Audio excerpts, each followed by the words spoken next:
왜냐하면 어려서부터 단간부 집안에서 자랐고 부모님 돌아가신 다음에 이제 군 간부인 양아버지, 연대 정치원인 양아버지 집에 입양돼 가면서 거기서 또 군 단간부 집안에서 자랐어요.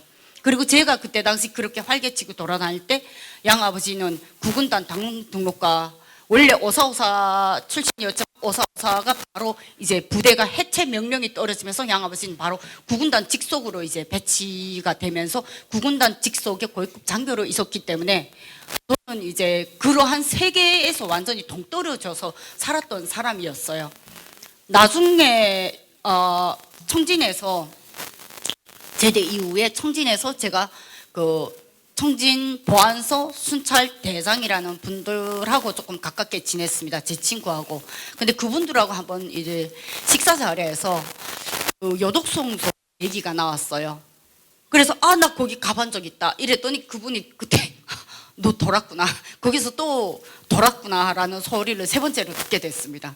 그러면서 왜 갔냐, 그래서 왜 간지는 말하지 말라 했지. 그래서 왜 간지는 말할 수는 없는데 어쨌든 내가 그 앞에 누군가 심부름 때문에 갔다. 야, 네 일도 아니고 심부름 때문에 거기 갔다고? 네가 제정신이 아니구나. 거기 갔다 와서 조사받은 적 없냐 이러더라고요. 그래서 조사받은 적은 없는데 이랬더니 네 하도 출신 성분이 좋으니까 네 조사 안 받지, 사전 승인 없이 사전 보고 없이 거기를 방문했다면 출신 성분이 안 좋은 사람은 반드시 조사를 받는데요. 근데 전 그때 아무런 조사도 받은 적이 없거든요. 근데 당시 제가 왔다고 소대장이 얘기를 했어요. 그래도 저는 어떠한 조사도 받은 적이 없거든요. 그러니까 그러한 구조를 얘기했을 때 여기가 상당히 위험하구나 라고 들었고, 진짜 요독 정치범 수용소의 실체를 제가 제대로 알게 된 건 탈북해서 대한민국 무대였습니다. 그것도 인권활동 시작을 하면서 이 요독소가 너무나도 이제 많이 떠들기 때문에 이게 도대체 뭐 하는 곳인데 를 연속 3번이나 내가 바로 그런 부분을 알게 됩니다. 네, 감사합니다. 그 가셨던 요독 수용소 주변에서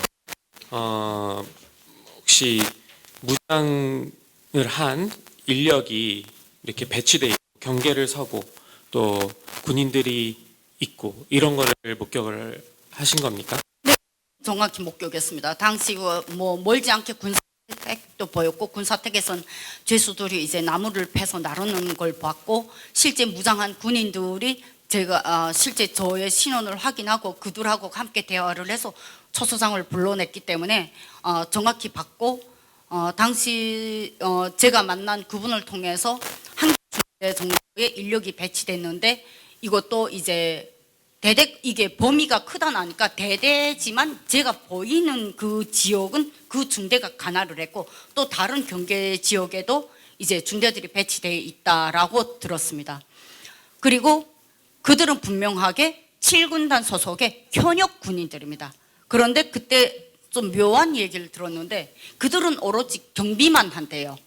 그래서 이재승 군사대학 출신인 아마 저희 선배가 거기에 배치된 것 같고, 그러면 그 안에는 누가 하냐? 그 안에는 자기네 관할이 아니라고 합니다. 그 안에도 엄청 들어가는데 그 안에는 국가보위성 소속이라고만 들었습니다.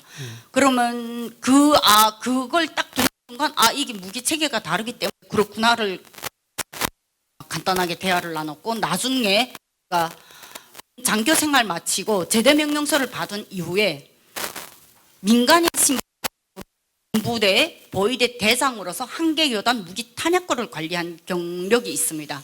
그때 당시 보위부 정보원으로 여단 보위부장 직속 정보원으로 제가 열지장 누르고 실제 정보원으로 활동한 시기가 바로 그 시기였는데, 민간인인 게 아니라 그 치안을 담당하는 게 바로 국가보위성이나 보안성이거든요. 그런데 이런 치안을 담당한 그러한 무기체제와 현역 군인의 무기체제가 어떻게 다른지를 제가 거기서 더 많이 배우게 됐습니다. 그럼 그 요독 수용소의 경비를 서고 있는 것은 이제 7군단 소속의 현역 군인들이었다. 맞아요. 그리고 상당수가 꽤 거기에 배치돼 있었다. 한 개 대대 병력이면 500명 정도 생각하시면 될 겁니다. 예. 500에서 600인데 그건 부대마다의 특성에 따라서, 지형의 특성에 따라서 관할하는 구역에 500에서 600이 될 수도 있고 700이 될 수도 있습니다. 네. 500명에서 700명 정도 되는 한 개의 대대 현역 군인들이 나중에 보니까 그게 정치범 수용소고 그 당시 방문했을 때는 어떤 곳인지는 정확히 않았지만 그 유독 그냥 수용소에 범죄자들이 있는 곳이고 그냥 네. 수용소다 이렇게만 알려졌고 요독이라는 곳에 왔다 간 것 자체를 말하지 말래요 저보고. 네. 그래서 아무것도 모르니까 일단 입국 다물었죠. 네. 그럼 그 7군단 소속 현역들은 결국 북한의 최고사령관의 다 지휘 통제 아래에 있는 것입니까? 잠시 7군단 네. 소속의 현역 군인들은 거기에 이제 경비를 서고 있는 500여 명의 군인들은 북한의 최고사령관의 지휘 통제 아래에 있는 것입니까? 당연하죠. 조선인민군 최고사령부라는 이제 최고의 이제 통수권자를 의미하고요. 그리고 그 밑에 조선인민무력부가 있습니다. 당시 7군단은 조선인민무력부 산하기 때문에 무조건 통수권자의 지휘 아래에 있습니다. 그리고 한 개 대대 무장병력이 들어간다? 이곳을 최고사령관 승인 없이는 절대로 있을 수 없는 일입니다. 왜냐하면 북한의 무기체계는 탄알 한 발을 분실해도 그 지역, 분실한 그 지역 전체 모든 무장 부대들, 민간인 신분에 보위되던 현역이던 그 탄알 한 발을 찾을 때까지 특별경비에 들어갑니다. 특별경비란 경비가 2배로 증가되는 걸 의미하고 전시 상황을 대비해서 그들이 비상사태를 의미합니다. 그러한 특별경비를 들어가고 또 하나 가장 중요한 거는 탄알이 분실된 것뿐 아니라 사격훈련을 했을 때 탄피가 분실되잖아요. 그것까지도 그들은 그렇게 특별경비 조치로 해서 가장 비상사태를 의미합니다. 그리고 여기서 가장 결정적인 거 1호 행사입니다. 1호 행사 때 1호 행사가 들어올 당시에는 그 군부대의 모든 무장보초들을 허위사령부로 싹 다 교체합니다. 그리고 무기들, 탄약 창고를 이제 싹 다 회수를 해서 거기를 열쇠 채우고 그 열쇠를 허위사령부가 갖고 있고요. 그 관할 지역, 군단 지휘부다 하면 그 군단 지휘부의 관할 지역의 사정거리에 들어가는 그 산악 지역에 배치되어 있는 포부대나 이런 방사포부대 이런 부대들이 있잖아. 거기에도 다 무기가 있고 포신이 다 있습니다. 포신들 최고사령관이 방문하는 그 지역을 아닌 반대 방향으로 돌리게 합니다. 그리고 모든 무장 군인들 거기에서 싹 다 이제 허위사령부나 이게 최고사령부 보위에 특화된 부대들로 싹 다 순간 교체해 버립니다. 그 정도로 무기와 그 정도로 무기와 탄약 배치는 철저하게 진행이 되며 한 가지 더 명확하게 설명을 하자면 독재체제입니다. 북한은 분단 70년 동안 독재체제입니다. 김일성, 김정일, 김정은 이 독재체제에서 가장 명확하게 가장 분명하게 절대 단 1도 용서 없는 것은 바로 무기입니다. 탄약이 단 한 발도 어디로 승인이 없이 나간다?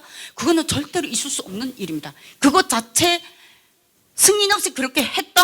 그 순간 그는 반역으로 몰리고 그것은 반정으로 분류가 되며 반군사 세력으로 인정이 되면서 그러한 모의조차도 용서를 안 하고 군 자체를 한 개 군단 지역을 통째로 교체하는 사건이 바로 함경북도 육군단 사건입니다. 6이라는 숫자를 완전히 지워버려라. 그것이 함경도 육군단이 전체 다 교체된 사건입니다. 제가 말을 빨리 해서 남국장님께서 셧다운 하네요.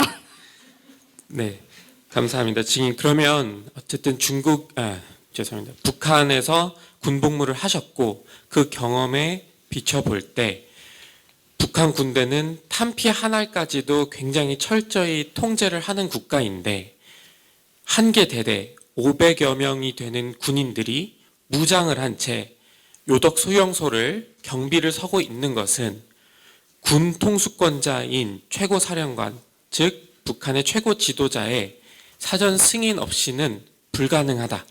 그렇죠. 그리고 분명히 말씀드리는 거는 이 배치자입니다. 배치된 그 선배의 출신 성분을 제가 아까부터 계속 말씀드렸잖아요. 열병식 훈련까지 올라갔던 그 출신 성분에 승인된 사람들이 거기 배치되는 거는 아무나 못합니다. 그것만큼은 이제 군 장교들의 배치가 상당히 좀 복잡하게 되어 있고 특히 이제 이 명령을 하다라는 7군 단장이나 사단급 그 요독 지역 사단급 몇 사단인지 제가 그쪽까지는 잘 모르겠는데 그 사단장까지 군단과 사단급까지는 비소국 대상이라는 특유한 간부 사업입니다. 비소국 대상이 뭐냐면 김정일 친필 사인이 없으면 임명을 할 수 없는 간부 사업입니다. 그러면 제가 왜 이 구조를 알게 됐냐? 구군단 당시 1997년 당시 구군단 당원 등록 과장이었던 저희 양아버지는 1998년도에 김책 사단 정치위원으로 임명이 됐습니다. 그때 당시 비소국 대상으로 사인을 받으면서 거기에 임명된 그 구조를 정확하게 양아버지에서 다 전달을 받았고, 양아버지도 이제는 비소국 대상이기 때문에 나가서 행동 조심해라, 말 조심해라, 정치적 발언 조심해라, 절대로 범죄 이런 거에 연루되지 마라라는 교육을 제가 따로 받았거든요.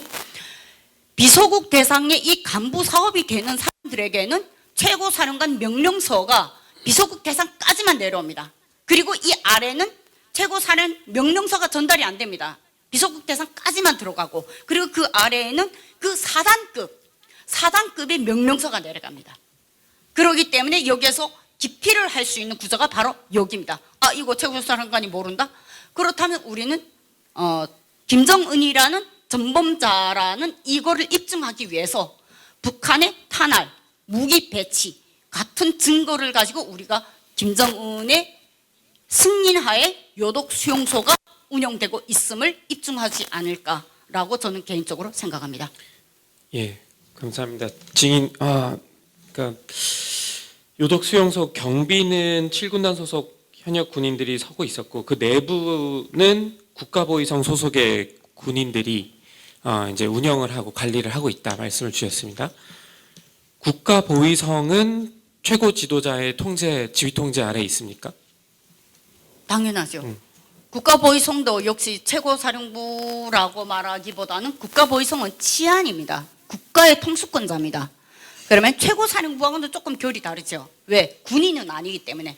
여기에서 이제 군인과 치안의 문제를 왜 구분을 해봐야 되냐면 바로 무기 배치입니다.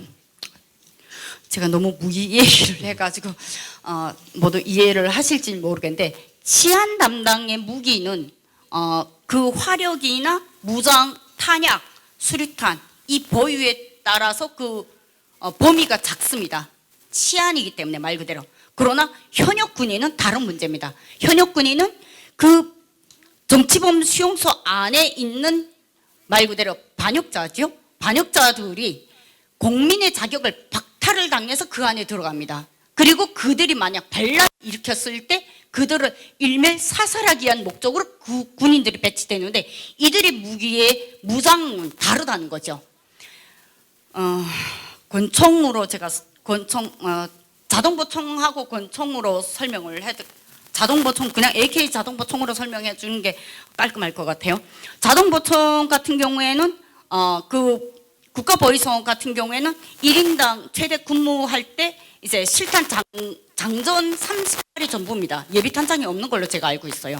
근데 현역군들은 다릅니다. 우리 경비대만 하더라도 실탄 장전 30발이 하나 있고 실탄 30발짜리 장전된 탄창을 1인당 4개를 하고 있습니다. 그러면 얼마예요? 150발인 거죠. 그리고 수탄도 다릅니다. 파괴력이 다릅니다. 사거리가 달라요. 그 폭발이 됐을 때. 그래서 이제 보안성이 수류탄을 갖고 있는지는 제가 확인은 하겠지만, 이제 군인이 있는 사거리는 분명히 달로 무기 체계가 다르다는 겁니다. 무기 탄약고 관리하는 보위대장 직책 3년을 하면서 그때 당시 제가 있던 그 부대가 통신국 산하 교도였습니다. 그러면 군인 신분의 하에로 나왔지만 교도대 한국으로 말하면 예비군이에요. 예비군의 그 무기를 제가 관리하고 있었어요. 그래서 군의 무기 체제와 이제 예비군의 무기 체제가 또 다르고 실제 치안을 담당한 무기 체제가 어떻게 다른지를 저는 거기에서 더 알게 됐습니다. 네, 감사합니다. 증인, 그러면 결국 그 요독 수용소 경비를 서는 군인들도 중무장을 하고, 또 그 부를 운영하고 관리하는 국가보위성 소속의 인원들도 중무장을 하고 있고, 이렇게 봐도 그건 필수예요. 그건 필수적으로 그렇고, 그리고 이 둘 다 최고 지도자의 온전한 지휘 통제 아래서 사전 승인 아래서 그렇게 배치되고 무장하고 있는 것이다. 맞습니다. 마지막입니다. 오늘 북한 정부와 김정은에 대해 공개적으로 증언하시는 것이 증인에게 어떠한 위험이나 위협을 초래할 거라고 생각하십니까? 네, 이미 위협 많이 받고 있고, 예, 뭐 2015년부터 테러명단의 이름이 올라간 걸로 알고 있고, 지금 최근에는 국제 보고서들 때문에 제네바 국제 활동을 많이 한 올해 같은 경우에는 2번이나 이미 이제 해킹으로 해서 개인 신상과 가족 신상까지 다 털려서 조금 위험한 상황이지만 그렇다고 우리가 멈출 수는 없잖아요. 네, 증인 감사합니다. 감사합니다. 검사측 질문 마치겠습니다. Defense Counsel, closing the motion. Ms. Kim? Proceed. My name is James Connell. Thank you so much for your testimony today. I want to make sure that we're using some terms the same. And that would be platoon, company, and battalion. Can you explain the difference between a platoon, company, and a battalion in the North Korean military structure? 북한에서 다르지는 않습니다. 이건 제가 탈북한 이후에 이재승 군사대학 학력을 대한민국에서 학력 인정을 받고 현재 육군 정책 자문위원으로 활동하고 있습니다. 그래서 보안상 제가 육군에서 어디까지 뭘 하는지는 이 자리에서 밝힐 수는 없지만 소대의 병력과 중대의 병력, 대대의 병력이 한국도 똑같은 걸로 알고 있습니다. 그러면 이제 다른 나라 비율을 했을 때는 어떻게 되는지는 모르겠지만 소대 병력은 대체로 이제 30명 구조, 30명에서 33명 그 정도의 구조이고, 중대 같은 경우에는 100명에서 110명 그 정도의 규제이며, 대대 같은 경우에는 500명에서 아까 말씀드렸다시피 지역과 그 임무의 특성에 따라서 이제 500에서 이제 700까지 이 규모로 생각하시면 될 것 같습니다. And the battalion that you mentioned that was involved in the external security at Yodok camp, do you know the number of that battalion?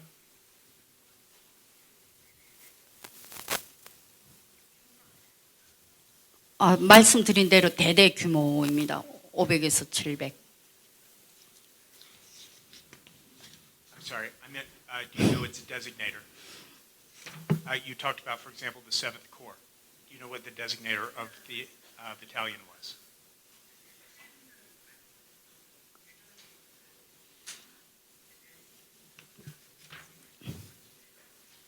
데지기네이터가 지금 통역하신 분이 데지기네이터라는데 그게 뭔 말이죠?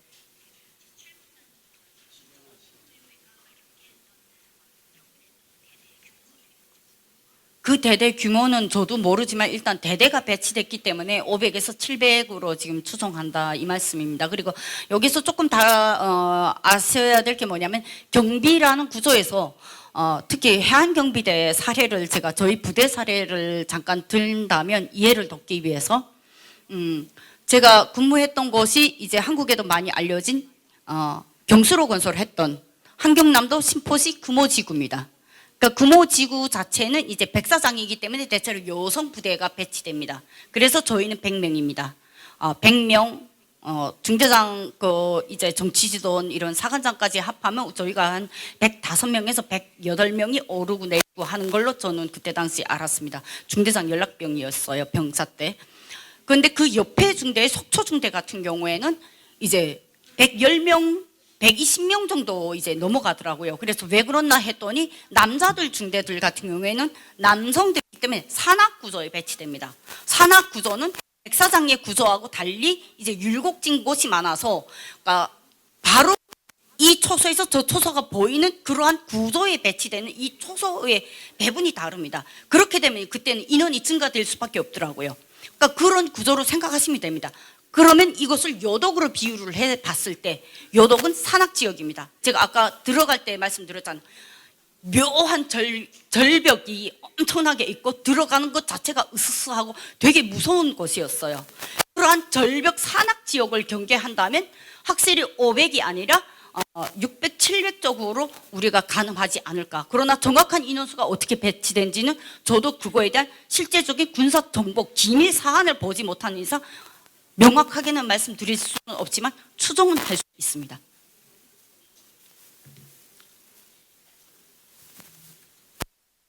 I think my question must not be very good, but I'm asking, is this the 3rd Battalion, the 57th Battalion? Does it have a designator? 대대 이름 모릅니다. 예, 그런 군사 기밀사항은 제가 모릅니다. 왜냐하면 당시 소대장이 이 요독이라는 곳을 왔다 간 거 밖에 나와서 요독이라는 단어 자체를 입 밖에 내지 말라고 협박했어요. 그래서 제가 그 이름 자체도 모릅니다. 그냥 요독이라는 지역만 제가 말씀드릴 수 있는 게 전부고, 소속은 분명히 7군단 소속이며 거기에 이제 모든 군부대가 군사 번호가 있어요. 그러니까 정확한 명칭 바로 그 군사 번호를 알아야 되는데 그거는 제가 모릅니다. 그래서 대체로 우리는 외부 용통으로 모든 군부대들이 다 똑같습니다. 요독대대 이렇게만 설명하고, 요독대대 안에서도 요독 수용소 대대 이렇게 이제 분류를 하는 거죠.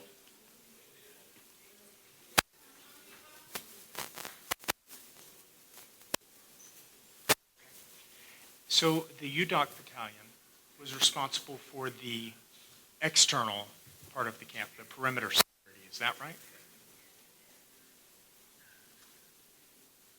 요독 대대가 아니라 요독 수용소 대대라고 명확히 하는 게 맞을 것 같아요. 요독이라는 지역을 관할하는 대대는 또 따로 있고, 그건 요독 사단이 아마 관할을 할 거고요. 요독 수용소 대대, 수용소의 경비만, 수용소의 그 넓은 지역을 통째로 경비를 서는 게 그 대대인 걸로 저는 그때 파악을 했습니다.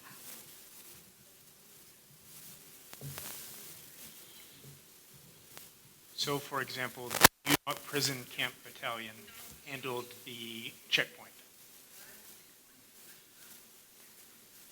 네, 맞아요. And the UDOC Prison Camp Battalion was responsible for external security. That is what happened outside the camp, guarding the.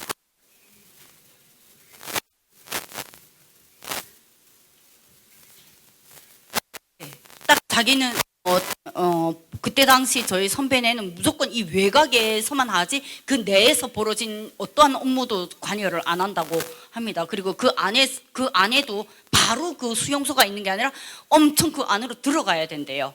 많이 들어가야 된대요.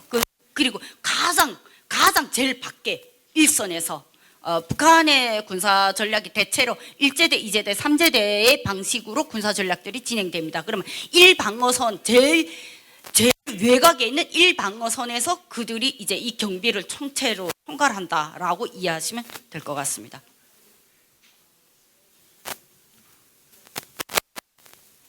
그 안에 엄청 검소들이 있다고 들었습니다. And what happens inside is governed by the Secretary of State Security.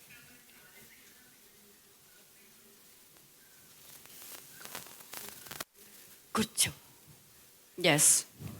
Thank you, ma'am. I don't have any further questions. Okay. Thank you very much. 수고하셨습니다. 네, 감사합니다. Well. I'm now going to close first day of our the first international moot tribunal against human rights violation in the North Korea. The person charged is Kim Jong-un. We are sorry for his absence. But I now want to express my sincere gratitude to all the court officers and members of the Defense Council and prosecution and colleague Judge Sylvia Rose Cartwright and all the good people here in Seoul who full attendance to make today's hearing a successful one. Thank you so much. We will resume at 9 o'clock tomorrow morning. Thank you. Could you all rise, please?